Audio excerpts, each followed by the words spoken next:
There's a lot of special programming going on for Saturday Night Live's 50th anniversary. We will soon be getting a live 50th anniversary celebration. NBC just aired a 3-hour special focusing on the music over the years at Saturday Night Live. But Peacock has the most comprehensive behind-the-scenes look of it all. A 4-part docuseries which explores a different subject in each episode. Let's talk about SNL50 Beyond Saturday Night.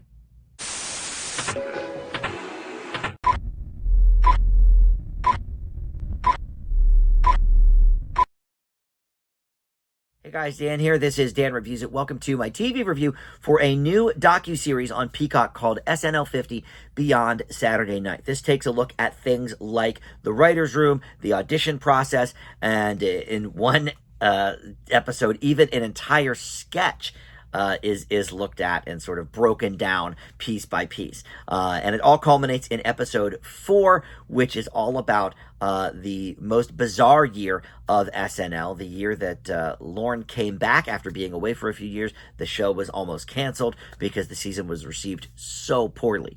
So a lot of things going on here behind the scenes over the years at SNL, and many of it has been covered in tell-all books and interviews, and in fact, there's a podcast right now with Dana Carvey and David Spade called Fly on the Wall that discusses all things SNL with the people that have been there, either hosting or musical guests or a regular cast member or even people behind the scenes. But if you crave even more and maybe a visual to go with it, because of course the podcast is audio only, then this may scratch that itch for you. So before we launch into the specifics any further of SNL 50 Beyond Saturday Night, let me welcome you back to the channel. If you are one of my Dan Reviews subscribers already, thank you so much for that. Love having you guys return to the channel. But if you are not, please consider subscribing and click that notification bell too to get the alerts for all my video drops. Or you could just like this video or comment below as well. Are you an SNL fan like me? I mean, I really think it's one of my favorite shows of all time.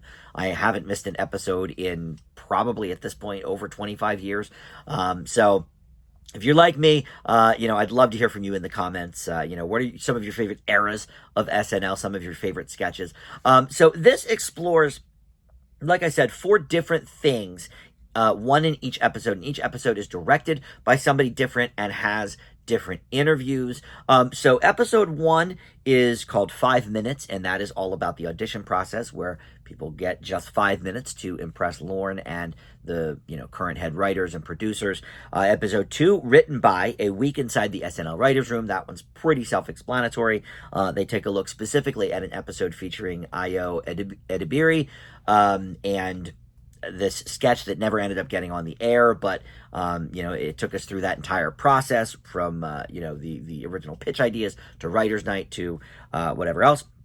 Episode 3 is called More Cowbell, which focuses specifically on the Christopher Walken "We Need More Cowbell" sketch. I gotta have more cowbell, which really is one of the most popular sketches of all time on SNL. It always is up there on the lists of the top sketches, most memorable, funniest, whatever.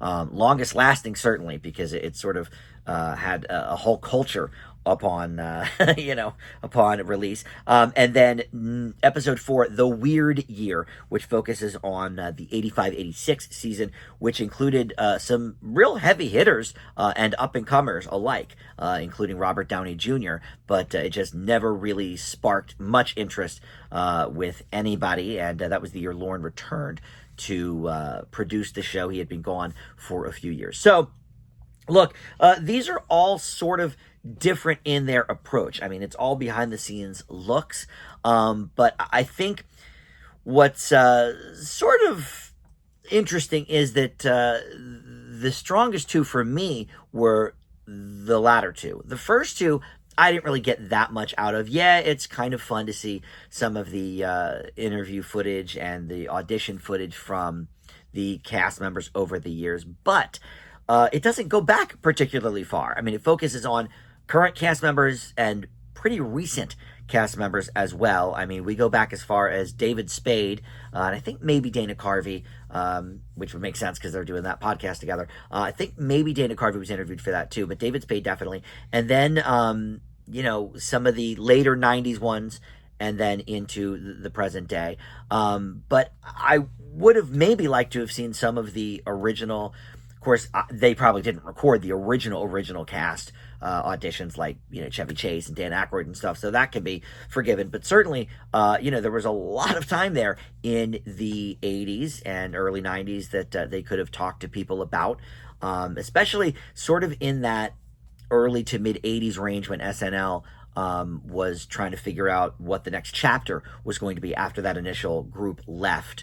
We do see a little bit of Bill Murray footage. He wasn't, of course, part of the original cast, but he came on, I think in the second year. So they did have a little bit of footage of him. I don't think he got interviewed, but, I would have liked to see more of that and less necessarily of, current cast members and more recent additions. But it is fun, kind of to look back and see where they started and how exactly they got their foot in the door. One of the producers or casting directors or something was interviewed a few times saying, oh, I did a favor, by bringing this person in, or, oh, I got a call from George Wendt about his nephew, Jason Sudeikis, and, this and that. That was kind of interesting. And it was fun to see the people actually looking at their footage. Like Amy Poehler and Bobby Moynihan were very, very embarrassed about what they were seeing, while some others, like Heidi Gardner, was sort of laughing along with some of her routines and stuff. And they explain, what happens in the process and how you're supposed to bring, certain characters or whatever, and maybe you brought those from the improv group you were in, or what have you, or maybe you're a stand-up and you have some material you can use in that. And then they talk about, bringing people back for 2 or 3 auditions and Lauren calling them.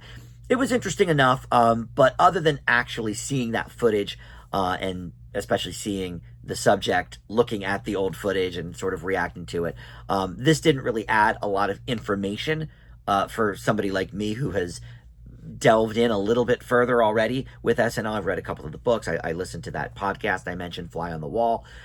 So maybe that stuff will hit for people that don't really dive in that deep to behind the scenes at SNL. But if you don't, why are you kind of even watching this, I guess? Episode 1 didn't really do that much for me, but episode 2 did actually even less, because they talk all the time on that podcast about the writing process. David Spade, if you didn't know, was hired as a writer, not a performer. So, we hear a lot about the writing process, at least back in the early 90s. And it seems like it's still fairly, the same type of thing. And they go specifically with, like I said, Ayo Adeobi. I always pronounce her last name wrong. I'm sure. I apologize. But, and how they went through, a handful of sketch ideas and whatever. And then we see the writing process where it, changes many times over. And they're talking to, in the process, current day writers, a few older writers as well, that date back to the 80s, which I did appreciate. I liked hearing from them, I think more than the current crop, because they're still kind of getting their feet wet, a lot of them. But again, is it stuff that I didn't know? No, not really. So that one for me was probably the weakest. But episodes 3 and 4 is where it gets really interesting, because look, the cowbell sketch is certainly iconic, obviously. But could they build a whole hour around this sketch and what a success it was and everything? Yeah, they sure did.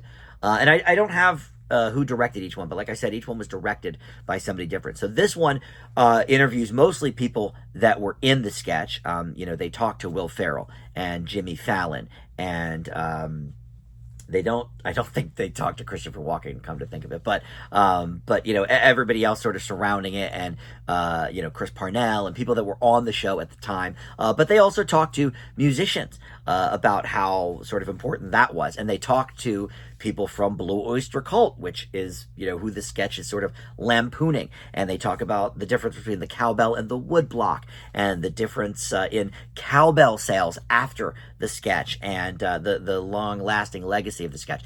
That is an interesting episode of this series, because Who would have thought you would have gotten all of that material out of just the one sketch? But it is certainly an iconic sketch, and Will Ferrell talked about sort of how he underplayed it a little bit at dress rehearsal to sort of lull his fellow castmates into a sense of, okay, this is funny, but is it going to go down in history as the best? Maybe not. And then he really went for broke during the live show.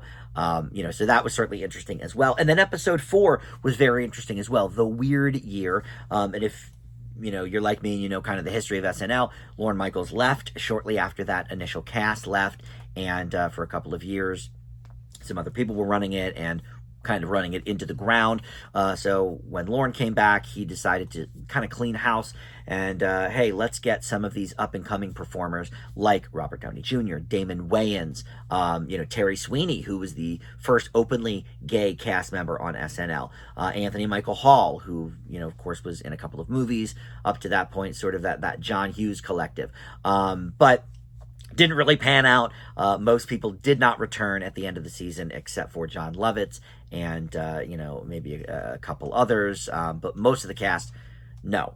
One and done for them. But it was interesting to hear from a lot of the people that were there, including people like Damon Wayans, who got fired halfway through the season, and Anthony Michael Hall, and some of the others.